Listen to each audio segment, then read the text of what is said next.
So let's go ahead and get started. So you could start on the portal page, or you can go to csun.zoom.us directly, which will take you away from the CSUN website, but now this is going to be the CSUN Zoom homepage.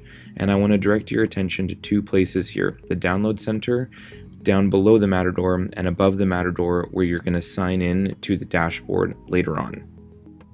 Now we're going to go to the Download Center for step 1 to download Zoom Client for Meetings, which will be the desktop app. Go ahead and click download on that, and you should see it start to download in your browser. Should take about 10-15 seconds or so.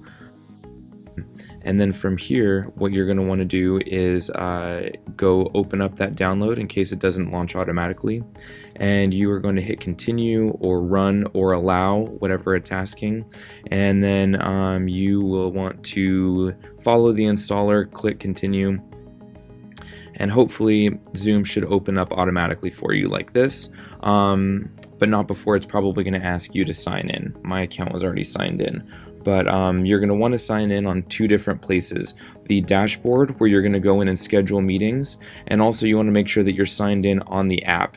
The benefit for this is that you want to be sure that you're signed into your pro account, and so the way that you're going to do that is when you are asked to sign in, you do not want to sign up for a free account, and you also do not want to sign in using Google or Facebook. You want to make sure that you click the option to sign in with SSO.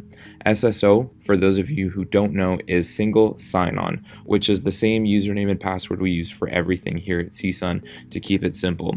So what you're going to want to do is click sign in with SSO, and from there it's going to ask you what your company or domain name is. Go ahead and type CSUN. All lowercase or all caps should be fine, and from there go ahead and click continue.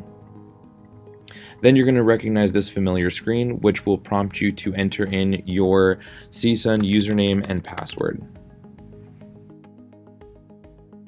This would be a good time to pause the video if you want to go ahead and try this for yourself and make sure that you've downloaded Zoom and are able to go ahead and enter your CSUN info to sign in. This will enable your pro account, and the reason why you want to be in your pro account is because this comes with a lot more functions and features than a normal account would be if you were to just create a free one. Also, we have these accounts that normally cost $15 a month paid for us, so I would recommend take advantage of that. Alright, so now that we have downloaded and signed into the application, to recap, we went to the Download Center and we downloaded the Zoom app. We are now going to go to the dashboard side of things, which is accessed through the sign in up here above the Matador. So go ahead and click sign in. This is going to lead you to your profile page. Your profile page is where you can upload a photo, you can edit or change your personal meeting ID or add a personal link. This is totally optional. You don't have to do anything here, so I'm not going to spend too much time on this. But if you want to see down here, the capacity for your meetings is 300 participants at a time. So you can definitely have a few sections of classes on here, or if you happen to teach a large lecture class, you'll definitely be able to add everybody into a Zoom meeting if the need arises. So where I'm going to take you to next is over to the Meetings tab, and this is where we are going to start to schedule some meetings. So go ahead and click on Meetings over to the left-hand side.